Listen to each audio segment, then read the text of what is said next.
राधा मेरी स्वामिनी और मैं राधे को दास, जन्म जन्म मोहे दीजिए শ্রী বৃন্দাবন ধামবাস। রাধে রাধে। প্রিয় ভক্ত, আজ আমরা বৃন্দাবনের কিছু নতুন স্থানকে দর্শন করব। অপরূপ সুন্দর এই স্থানে কত সুন্দর গাছে তোতারা ঘুরে বেড়ায়। দেখুন, এই তোতা হলো রাধারানীর সেবিকা। বিভিন্ন স্থানের খবর রাধারানীর কাছে পৌঁছায়। দেখুন, এই বৃক্ষটি কত সুন্দর, আর এই বৃক্ষে দুটি তোতা বসে আছে। এবং এখন যে বনে প্রবেশ করেছি, এই বনে কত সুন্দর ময়ূর নৃত্য করে। দেখুন প্রিয় ভক্ত, এই ময়ূর কত সুন্দর প্যাখাম মিলে নৃত্য করছে। কেন না, গোবিন্দকে আনন্দ দেওয়ার জন্য। ভাগবতমে বর্ণিত রয়েছে, শরৎকালে এভাবে বৃন্দাবনের সব কিছু ফলে ফুলে ভরে ওঠে এবং সরোবরগুলি জলে ভরে যায়। চারদিকে পাখি, ভ্রমর, ময়ূর নৃত্য করে কৃষ্ণের জন্য, কৃষ্ণকে আনন্দ দান করার জন্য। দেখুন, এই বনে ময়ূরটি কত সুন্দর নৃত্য করছে। কেন না, গোবিন্দকে আনন্দ দান করার জন্য। বৃন্দাবনের সব কিছু কৃষ্ণের সেবার জন্য। শ্যাম সুন্দর কৃষ্ণ বৃন্দাবনের বিভিন্ন তরুলতা এবং বৃক্ষের গুণগান করেছে। কৃষ্ণ বলেছেন, এই বৃক্ষরা কত ভাগ্যবান। দেখো সখা, এই বৃক্ষরা কত সহিষ্ণু, নিজে সমস্ত কষ্ট সহ্য করে অন্যকে সুখ প্রদান করে।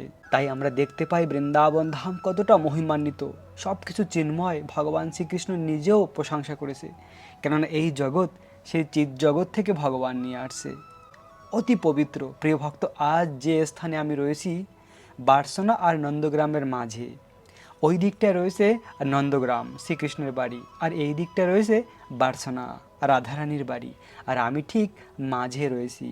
এই স্থানে অনেক সুন্দর দর্শন রয়েছে। দেখুন প্রিয় ভক্ত, রাধারানীর গ্রাম কত সুন্দর, অপ্রাকৃত এই গ্রামটি।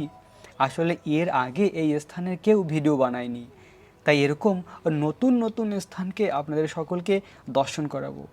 খুব আনন্দ লাভ করবেন এরকম দর্শন করে। আর এই লীলাকথা আমাদের জীবনের একমাত্র আনন্দের উৎস। সত্যি ভগবানের কথামৃত মন দিয়ে শ্রবণ করা উচিত, কেননা ভগবান হলো আমাদের ইন্দ্রিয়ের স্বামী, ভগবান হলো সকল জীবের ঈশ্বর। তাই তো জীবকে বলা হয় যে জীব হলো ভগবানের নিত্য দাস। আমাদের স্বরূপ হলো আমরা ভগবানের নিত্য দাস, আর কৃষ্ণ আমাদের নিত্য প্রভু। তাই সেই কৃষ্ণের সেবা করা উচিত, আর সেই কৃষ্ণকে লাভ করার জন্য রাধারানীর কৃপা চাই।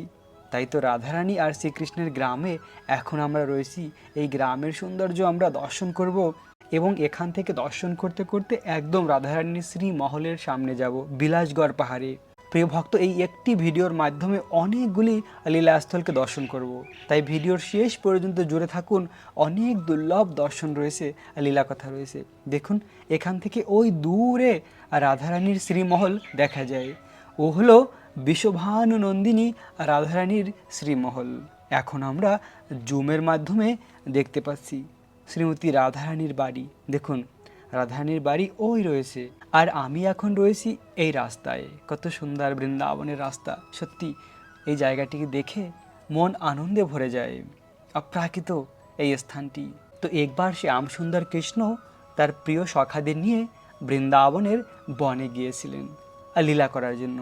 তো সখারা মিলে কৃষ্ণ গাভীদের পালন করছেন, আর ওই দিন হঠাৎ করে বনের মধ্যে আগুন লেগেছিল, চারদিকে আগুনে ভরে গেছে। তখন এতটাই বৃহৎ আকারে ছিল যে সখারা সকলে প্রাণ বাঁচানোর জন্য, যেমন একজন মরণাপন্ন ব্যক্তি প্রার্থনা করে, তেমনই সখারা এসে বলরামের কাছে বলছিল, হে বলরাম, আমরা সকলে তোমার চরণে আশ্রিত, তুমিই হলে আমাদের একমাত্র আশ্রয়। তাই বলরামের কাছে সখারা খুব প্রার্থনা করলো। বলরাম তখন বলল, তোমাদের ভয়ের কোনো কারণ নেই। আর শ্যাম সুন্দর কৃষ্ণ তখন সখাদের বলল, তোমরা সবাই তোমাদের চোখ বন্ধ করো। সখারা সবাই তাদের নয়ন বন্ধ করেছিল, আর সেই সময় কৃষ্ণ হাঁ করে সমস্ত দাবাগ্নি পান করেছিল। এত বৃহৎ আকারে আগুন ভগবান পান করেছিল তার মুখের মধ্যে। এর মাধ্যমে আমরা বুঝতে পারি যে কৃষ্ণ কোনো সাধারণ নয়, কৃষ্ণ পরম পুরুষোত্তম। এই বৃন্দাবনে সখাদের সঙ্গে এই সখ্য রস আস্বাদন করে। আসলে গোবিন্দ হলো অনাদির আদি, সব কিছুর উৎস। তো সখারা যখন চোখ খুলেছে তারা দেখতে পেলেন আর কোনো দাবাগ্নি নেই। গাভীরা তখন বিচরণ করছে আর কৃষ্ণ বলরাম বসেছিল। তখন সখারা বুঝতে পারল যে এই কৃষ্ণ আর বলরাম কোনো সাধারণ কেউ নয়, এরা স্বয়ং ভগবান। কিন্তু পরক্ষণে আবার ভগবানের শক্তির মাধ্যমে তারা ভুলে যায়, তারা কৃষ্ণ বলরামকে নিজের সখার মতন মনে করে। এভাবে কৃষ্ণ বৃন্দাবনের বনে সখাদেরকে এই দাবাগ্নি থেকে রক্ষা করেছিল।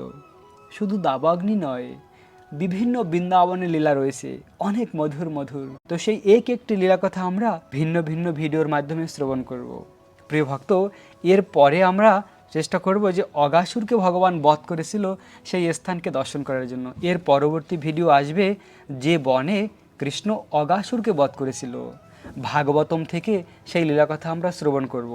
একদম ভাগবতমে যেমন শুকদেব গোস্বামী বর্ণনা করেছেন তেমনই আমরা শ্রবণ করব। কেননা আমি একটি ভিডিও বানানোর জন্য অনেক অনেক সময় অধ্যয়ন করি, শ্রবণ করি শ্রীমদ্ ভাগবতম, তারপরে সেই কথা আমি বর্ণনা করি। তাই এই কথাগুলি শ্রবণ করলে সত্যি আপনাদের কল্যাণ হবে, কেননা এই সব কিছু ভাগবতমের কথা অমৃত।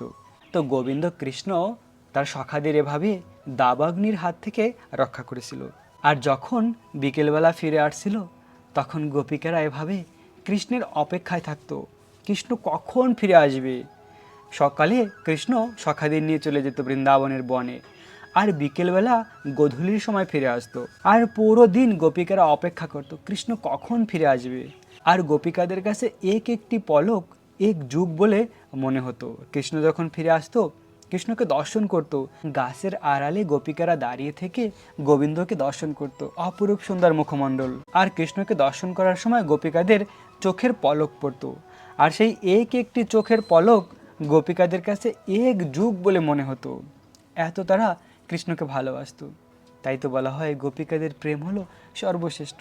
তো গোবিন্দ এভাবে বৃন্দাবনের অরণ্য থেকে সখাদের নিয়ে ফিরে আসতো লীলা করে। আর এদিকে ব্রজ গোপিকারা ঘরে অনেক সুন্দর ননি মাখন বানাতো কৃষ্ণের জন্য। আর যখন ননি মাখন বানাতো কৃষ্ণের কথা স্মরণ করতো। মা যশোদা তার কানহার জন্য দই মেশানো রাইস পাঠিয়ে দিত বৃন্দাবনের অরণ্যে সখাদের জন্য, কৃষ্ণের জন্য। যশোদা মাও কৃষ্ণের জন্য দুগ্ধ দিয়ে ননি মাখন বানাতো, আর সেই সময় কৃষ্ণের কথা স্মরণ করত। বিভিন্নভাবে কৃষ্ণের জন্য অনেক কিছু বানাতো। এত প্রেম ছিল, ব্রজবাসীদের জীবন স্বরূপ ছিল কৃষ্ণ। তো এভাবে সেই ব্রজবাসীদের পদাঙ্গ অনুসরণ করে আমরাও যদি কৃষ্ণকে ভালোবাসি, আমরাও এই জীবনে ভগবানকে প্রাপ্ত হতে পারি। ভালোবাসার মাধ্যমেই কৃষ্ণকে লাভ করা যায়। তাই তো বলা হয় ভক্তা মাম অভিজানাতি, ভক্তির মাধ্যমেই কৃষ্ণকে জানা যায়। প্রিয় ভক্ত, এখন আমরা এসে পৌঁছেছি বৃন্দাবনের প্রেম সরোবর। এই সেই বৃন্দাবনের অপ্রাকৃত প্রেম সরোবর। এই স্থানে রাধা কৃষ্ণের অনেক মধুর লীলা রয়েছে। সেই লীলা কথা এখন আমরা শ্রবণ করব। গোবিন্দ তার প্রিয় রাধারানীর সঙ্গে এই স্থানে মিলিত হতো। কৃষ্ণ যখন মিলিত হতো কৃষ্ণের সখারাও পাশে গাভীদের পালন করত। কৃষ্ণ রাধারানীর সঙ্গে মিলিত হতো আর সখারা পাশে গাভীদের ঘাস খাওয়াতো। সখারা এত নির্মল ছিল, এত পবিত্র ছিল, তারা সব সময় কৃষ্ণের সেবাই করত। আর তাদের মন ছিল পরম পবিত্র। তারা এত সরল ছিল, কৃষ্ণ রাধারানীর সঙ্গে বসে থাকতো, কিন্তু তারা আনন্দের সঙ্গে ওইদিকে গাভীদের পালন করত। তো একদিন রাধারানী এই স্থানে শ্যাম সুন্দর কৃষ্ণের পাশে বসেছিল। আর সেই দিন রাধারানীর মুখের সামনে একটি ভ্রমর ঘুরছিল মধুপান করার জন্য। কেননা রাধারানীর মুখমণ্ডল এত সুন্দর শ্রীমতী রাধারানী, তার মুখমণ্ডলকে মনে হয় পদ্মের মতন অপরূপ সুন্দর। তো ভ্রমরটি রাধারানীর মুখমণ্ডলকে ভেবেছিল পদ্মফুল। তো মধু পান করার জন্য মুখের সামনে ঘুরছিল, আর রাধারানী ডিস্টার্ব হচ্ছিল। তো কৃষ্ণের একজন সখা মধুমঙ্গল দূর থেকে দেখছিল যে রাধার ডিস্টার্ব হচ্ছে। তো মধুমঙ্গল এসে ওই মধুমাখিকে ওখান থেকে তাড়িয়ে দিয়েছে, দূরে তাড়িয়ে দিয়েছে। আর মধুমঙ্গল তখন বলছিল আমি মধুসূদনকে তাড়িয়ে দিয়েছি। আবার এদিকে কৃষ্ণর একটি নাম হলো মধুসূদন। তো রাধারানী ভেবেছিল আমার কৃষ্ণ বোধহয় এখান থেকে চলে গিয়েছে। শুনেই রাধারানী কান্না করা শুরু করেছে, এত ভালোবাসে রাধারানী শ্রীকৃষ্ণকে। রাধারানীর জীবন স্বরূপ হলো শ্রীকৃষ্ণ। তো এরকম মধুর লীলা এই স্থানে হয়েছিল। রাধাকৃষ্ণ একসঙ্গে মিলিত হতো এবং এই স্থানে প্রেম সরোবরে মিলিত হয়ে রাধারানী কৃষ্ণের বিরহে আর কৃষ্ণ রাধারানীর বিরহে ক্রন্দন করত। তাদের চোখের জলে এই সরোবরের জল, এই সরোবরের জল হলো রাধাকৃষ্ণের প্রেমশ্রু।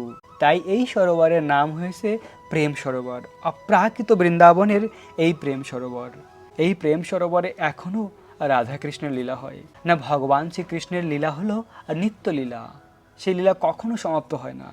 তাই প্রেম সরোবরের আশেপাশে কতটা সুন্দর কুঞ্জ রয়েছে, মাঝে এই সরোবর রয়েছে, আর অপ্রাকৃত লীলা এই স্থানে হয়েছিল। আজও গোবিন্দ এই স্থানে বিরাজমান। তো শ্যাম সুন্দর কৃষ্ণের বৃন্দাবন ধামের প্রতিটা লীলা অপ্রাকৃত।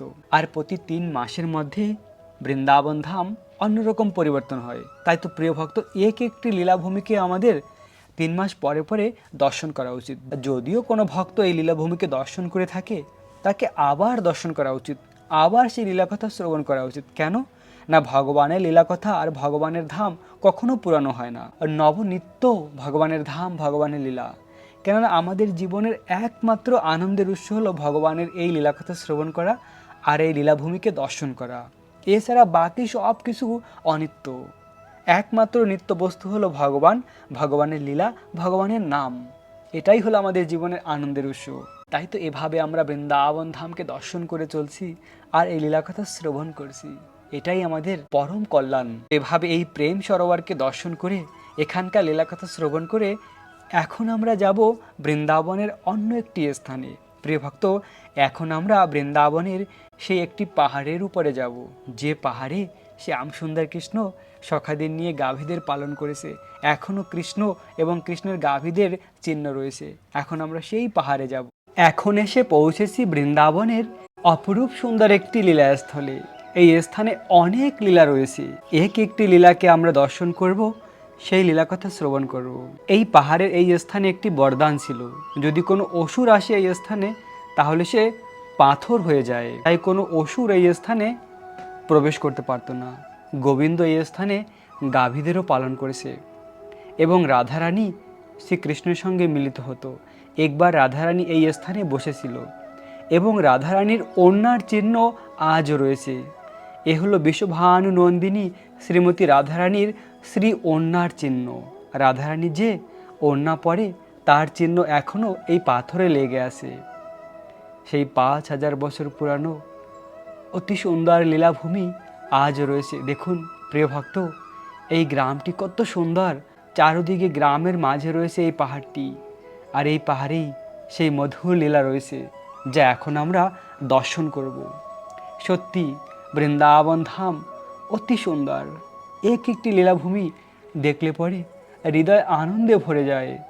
ভগবান শ্রীকৃষ্ণ হলো লীলা পুরুষোত্তম। লীলার মাধ্যমে তার ভক্তকে আনন্দ প্রদান করে। তাই ভক্ত ভক্তির মাধ্যমেই প্রকৃত আনন্দ লাভ করতে পারে। এই জগতে আমরা সকলে আনন্দ চাই, কিন্তু সেই আনন্দ আমরা কোথায় পাবো?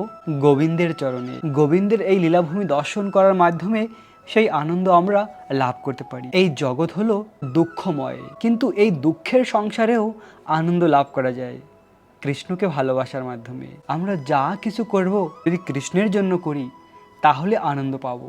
যেমন ব্রজ গোপিকারা, তারা সব কিছু কৃষ্ণের জন্য করেছিল। তাই এই জগতে যে আমাদের আনন্দ পাওয়ার ইচ্ছা, এটা অনাদিকাল থেকে।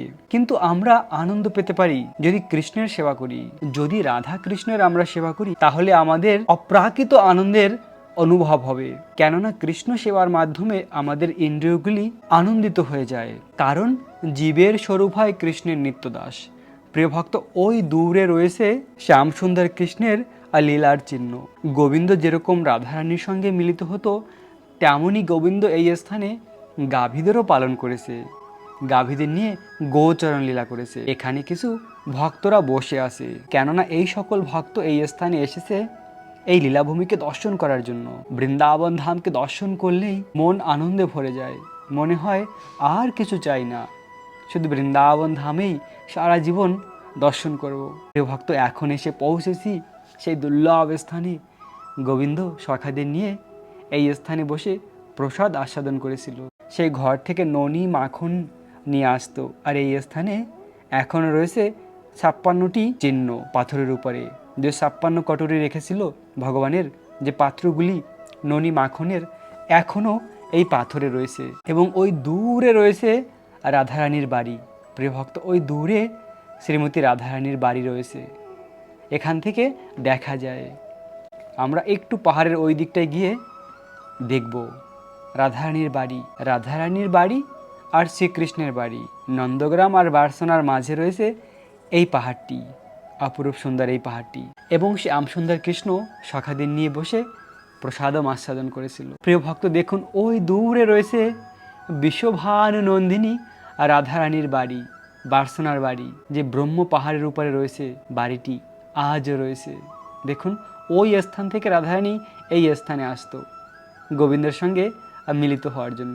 আমরা আর একটু পাহাড়ের ওই উপরের দিকে যাব, ওখানে গেলে ওখান থেকে আরও ভালোভাবে রাধারানীর বাড়ি আর শ্রীকৃষ্ণের বাড়িকে দর্শন করা যাবে এই পাহাড়ের উপর থেকে। তো আমরা এই স্থান থেকে দেখতে পাবো যে শ্যামসুন্দর কৃষ্ণ কোথা থেকে আসতো আর রাধারানী কোথা থেকে এসে এই স্থানে মিলিত হতো। দেখুন প্রিয় ভক্ত, এই দিকটা থেকে হয়তোবা দেখা যেতে পারে শ্রীকৃষ্ণের বাড়ি জুমের মাধ্যমে। অনেকটা দূরে রয়েছে কিন্তু তাও জুমের মাধ্যমে দেখা যাবে। তো অনেক দূরে ছিল শ্রীকৃষ্ণের বাড়ি নন্দগ্রাম, তাও এখান থেকে দর্শন করা গিয়েছে। তো দেখুন প্রিয় ভক্ত, অপরূপ সুন্দর পাহাড়ের উপরে আমি দাঁড়িয়ে রয়েছি, সত্যি অনেক আনন্দ। আপনারা যে সকল ভক্তরা আমার সঙ্গে বৃন্দাবন ধাম দর্শন করতে চান তারা আমার নাম্বার লিখে রাখুন। আগামী শীতের সময় থেকে আমি শুরু করব ভক্তদের বৃন্দাবন ধাম দর্শন করানো। অনেক সুন্দর স্থানকে আপনাদের দর্শন করাবো এই ভিডিওর মাধ্যমে। প্রিয় ভক্ত, ভিডিওর শেষ পর্যন্ত জুড়ে থাকুন, অনেক আনন্দ লাভ করবেন। দেখুন কত সুন্দর পাহাড়টি। রাধা আর কৃষ্ণ এই পাহাড়ের উপরে এসে মিলিত হতো, আর আজও রয়েছে সেই সুন্দর পাহাড়টি রাধা কৃষ্ণের বাড়ির মাঝে। শ্রীকৃষ্ণ সখাদের নিয়ে যে স্থানে প্রসাদ আস্বাদন করত সেই স্থানের চিহ্ন এবং রাধারানীর ওড়নার চিহ্ন, আর রাধা কৃষ্ণের বাড়ি আমরা দর্শন করেছি এই স্থান থেকে। তো এই স্থান থেকে এখন আমরা যাব বিলাসগড় পাহাড়ে। প্রিয় ভক্ত, এখন আমরা বিলাসগড় পাহাড়ের উপরে যাচ্ছি। দেখুন এই রাস্তা ওই পাহাড়ের উপরে গিয়েছে, যে পাহাড়ের উপরে গিয়ে বিলাসগড় পাহাড় মিলিত হয়েছে। বার্সনা গ্রামে 4টি মুখ্য পাহাড় রয়েছে, অনেক পাহাড় রয়েছে, তার মধ্যে 4টি রয়েছে না, দানগড়, মানগড়, ভানগড় আর বিলাসগড়। এই 4টি পাহাড় ব্রহ্মার 4টি মস্তক। ব্রহ্মাজি স্বয়ং নিজেকে পাহাড় রূপে প্রকাশিত করেছে। কেন না, বিশ্বভানু নন্দিনী আর রাধারানীর সেবার জন্য। আর রাধারানী হলেন সমস্ত কিছুর উৎস। শ্যামসুন্দর কৃষ্ণের লাদিনী শক্তি, কৃষ্ণকে সব থেকে বেশি আনন্দ প্রদান করে। আর রাধা আর কৃষ্ণ অভিন্ন, আর রাধা কৃষ্ণের মধ্যে কোনো ভেদ নেই। একটি আত্মা দুটি রূপ ধারণ করে লীলা বিলাস করার জন্য। তাই রাধারানীও ততটা শক্তিশালী যতটা কৃষ্ণ। তাই রাধারানীর কৃপা বিনা কেউ ভগবানকে লাভ করতে পারে না। তাই শ্রীমতী রাধারানীর কৃপা লাভ করার জন্য ব্রহ্মাজি নিজেকে পাহাড় রূপে বানিয়েছে। এই বিলাসগড় পাহাড়ের উপরে আমরা যাচ্ছি। দেখুন প্রিয় ভক্ত, কত সুন্দর স্থান। যদিও এখন বৃন্দাবনে প্রচণ্ড গরম, কিন্তু ভগবানের ধাম দর্শন করার মাধ্যমে এক অপ্রাকৃত আনন্দ সবসময় পাওয়া যায়। আরেকটি বিষয় হলো প্রিয় ভক্ত, বৃন্দাবন ধাম প্রতি 3 মাসের মধ্যে পরিবর্তন হয়। এখন যেমন আপনাদেরকে দর্শন করাচ্ছি, ঠিক 2.5 থেকে 3 মাস পরে দেখবেন বৃন্দাবন ধামের এই একই লীলাভূমি অন্যরকম হয়েছে। মানে বিভিন্ন ঋতু রয়েছে এখানে। আমি তো অনেক বছর ধরে বৃন্দাবন ধাম ভ্রমণ করি, বিভিন্ন স্থানে দর্শন করি, তাই আমি এটা ভালো করে জানি। প্রতি 3 মাসে খুব সুন্দরভাবে পরিবর্তন হয়, অন্যরকম লাগে বৃন্দাবন ধাম। তাই বৃন্দাবনের আনন্দই আলাদা। আর তাছাড়াও এ হলো চিন্ময় চিন্তামণি কল্পবৃক্ষ, বৃন্দাবনের প্রতিটি বস্তু। তাই তো বলা হয় বৃন্দাবনম রাম্যাস্থানম দিব্য চিন্তামণি ধাম। এ হলো দিব্য চিন্তামণি ধাম। প্রিয় ভক্ত, এখন আমরা বিলাসগড় পাহাড়ের উপরে এসেছি। এই বিলাসগড় পাহাড়ের ওই দিকটায় রাধা কৃষ্ণের সুন্দর লীলা হয়েছিল। কৃষ্ণ গোপিকাদের হাড়ি ভেঙেছিল। তো এর আগে অনেক ভিডিওতে আমরা সেই স্থানকে দর্শন করেছি, তাই আজকের ভিডিওতে আর সেই স্থানকে দর্শন করব না। তবে এই বিলাসগড়ের কিছু লীলা আমরা শ্রবণ করব। এই বিলাসগড়ের কুঞ্জে রাধারানী গোপিকাদের নিয়ে বসে থাকতো, অনেক সময় অনেক রকমের লীলা করত। একবার রাধারানী শ্যামসুন্দর কৃষ্ণের বাঁশি চুরি করে নিয়েছিল। কৃষ্ণের বাঁশি নিয়ে রাধারানী কুঞ্জের মাঝে বসেছিল লুকিয়ে, আর তারপরে শ্যামসুন্দর কৃষ্ণ ছুটে এসেছে রাধারানী আর গোপিকাদের কাছে, কেননা কৃষ্ণের কাছে তার বাঁশি খুব প্রিয়। কৃষ্ণ এসে গোপিকাদের বলছিল আর রাধারানীকে বলছিল, রাধা তুমি আমার বাঁশি দেখেছো, আমার বাঁশি কোথায়? তো রাধারানী এমনভাবে সখীদের সঙ্গে কথা বলছে, সখী বাঁশি আবার কি, সেটা কেমন হয়, এভাবে কৃষ্ণের সঙ্গে মজা করছে লীলার ছলে। আসলে গোপিকারা বলছিল, দেখো সখী আমরা কৃষ্ণকে এত ভালোবাসি, কিন্তু তাও আমরা কৃষ্ণকে অতভাবে পাই না যতটা ওই বাঁশি পেয়ে থাকি। দেখো ওই বাঁশির কি সৌভাগ্য, কৃষ্ণের অধরামৃত পান করে, আর আমরা সেটা পাই না। তাই সখী সব কিছুর মূল হলো ওই বাঁশি, ওই বাঁশিকে যদি আমরা লুকিয়ে দিই তাহলে সব সমস্যার সমাধান হবে। আসলে গোপিকারা যে এভাবে বলছিল এটা তাদের ঈর্ষা ছিল না। বৃন্দাবনে, গোলক বৃন্দাবনে সেখানে কোনো ঈর্ষা ভাব নেই। সেখানে সব কিছু লীলার ছলে রাধাকৃষ্ণকে আনন্দ প্রদান করা হয়। প্রতিটি লীলা পরিচালিত হয় কৃষ্ণ আর রাধারানীর আনন্দ বিধানের জন্য। কখনো মান অভিমান, কখনো বিভিন্নভাবে পরিহাস, এসব কিছু হয় লীলার ছলে। তো কৃষ্ণ রাধারানীর কাছে খুব প্রার্থনা করছিল, দেখো রাধা আমার একটি মাত্র সম্পদ, এই বাঁশি আমার খুব প্রিয়, যদি তোমার কাছে আমার বাঁশি থাকে তুমি আমাকে ফিরিয়ে দাও। অনেক অনুনয় বিনিময় করার পরে তারপরও সেই বাঁশি ফিরিয়ে দিচ্ছিল না। তারপরে কৃষ্ণকে অনেক রকমের পরীক্ষার পরে অবশেষে রাধারানী কৃষ্ণের বাঁশি ফিরিয়ে দিয়েছিল। আর ওই বাঁশিকে যখন কৃষ্ণ তার অধরে রাখে আর বাঁশি বাজায়, তখন আর গোপিকারা ঠিক থাকতে পারে না, তারা আকুল হয়ে যায় কৃষ্ণ প্রেমে, কৃষ্ণের কাছে আসার জন্য, কৃষ্ণের সঙ্গ লাভ করার জন্য, কৃষ্ণের সঙ্গে নৃত্য করার জন্য। এত মধুর শ্রীকৃষ্ণের বাঁশির সুর। তাই তো বলা হয় যে এই বাঁশির সুর এই 14 ভুবনকে মোহিত করে, এমনকি চিৎ জগৎকেও। এত মধুর শ্রীকৃষ্ণের বাঁশির সুর। তাই তো গোবিন্দকে বলা হয় লীলা পুরুষোত্তম। একটি বৃন্দাবনের স্থানে লীলায় ভরপুর, মধুর লীলা। তো বিশ্বভানু নন্দিনী শ্রীমতী রাধারানী বিচরণ করত সখীদের নিয়ে, কখন অনুসরণ করত কৃষ্ণের, কৃষ্ণ কোথায় রয়েছে, কৃষ্ণকে দেখার জন্য। যদিও রাধারানী কৃষ্ণের সঙ্গে মুখে একরকমের কথা বলতো, কিন্তু অন্তরটা তার অন্যরকম ছিল। অন্তরে ছিল প্রেমে ভরা কৃষ্ণের প্রতি। রাধারানী কৃষ্ণময় আর কৃষ্ণ রাধারানীময়। কৃষ্ণ সবসময় চায় রাধারানী আর গোপিকাদের মহিমা প্রকাশ করা, আর রাধারানী চায় কৃষ্ণের সেবা। রাধারানী আর গোপিকারা পরম আনন্দ লাভ করে কৃষ্ণের সেবা করে। অনেকভাবে তাদের মধুর লীলা, বৃন্দাবন লীলা আর নিত্য লীলা। যদিও শ্যাম সুন্দর কৃষ্ণ বৃন্দাবন ছেড়ে মথুরায় চলে যায়, মথুরা থেকে দ্বারকা, কিন্তু প্রকৃতপক্ষে কৃষ্ণ কখনো বৃন্দাবন ধাম পরিত্যাগ করে না, এখনো বৃন্দাবনে রয়েছে। যে নির্মল হৃদয়ের ভক্ত, যে রাধা কৃষ্ণ ছাড়া আর কিছু চায় না, এমন ভক্তরা সেই লীলাকে দর্শন করতে পারে, সেই লীলাকে অনুভব করতে পারে, রাতে স্বপ্নেও দেখতে পারে। কেননা ভগবান হলো খুব করুণাময়ী। ভগবান তার শুদ্ধ ভক্তের হৃদয়ে প্রকাশিত হয়। কেননা যে হৃদয়ে কামনা বাসনা থাকে সেই হৃদয়ে ভগবান প্রকাশিত হতে পারে না। শুদ্ধ ভক্তের হৃদয়ে ভগবান প্রকাশিত হয়ে সেই লীলাকে দর্শন করে। তো প্রিয় ভক্ত, আজ আমরা বৃন্দাবনের অনেক সুন্দর নতুন নতুন স্থানকে দর্শন করেছি, অনেক অপরূপ সুন্দর লীলাকথা শ্রবণ করেছি বৃন্দাবনের অপ্রাকৃত ভূমিকে দর্শন করতে করতে। প্রিয় ভক্ত, এমনই বৃন্দাবনের নতুন স্থান এবং অপ্রাকৃত এই লীলাকথা শ্রবণ করতে পারেন আমার সঙ্গে জুড়ে থাকার মাধ্যমে। তাই যে সকল ভক্তরা আমার ভিডিওকে দেখছেন, আপনারা সকলে এই ভিডিওকে অন্যকে শেয়ার করুন, তাদেরকেও বৃন্দাবন ধাম দর্শন করার সুযোগ করে দিন। তো প্রিয় ভক্ত, আপনাদের সকলকে অনেক অনেক শুভেচ্ছা, অভিনন্দন। আর রাখবেন নিজেদের অনেক অনেক যত্ন, থাকবেন কৃষ্ণ ভাবনাময়। রাধে রাধে।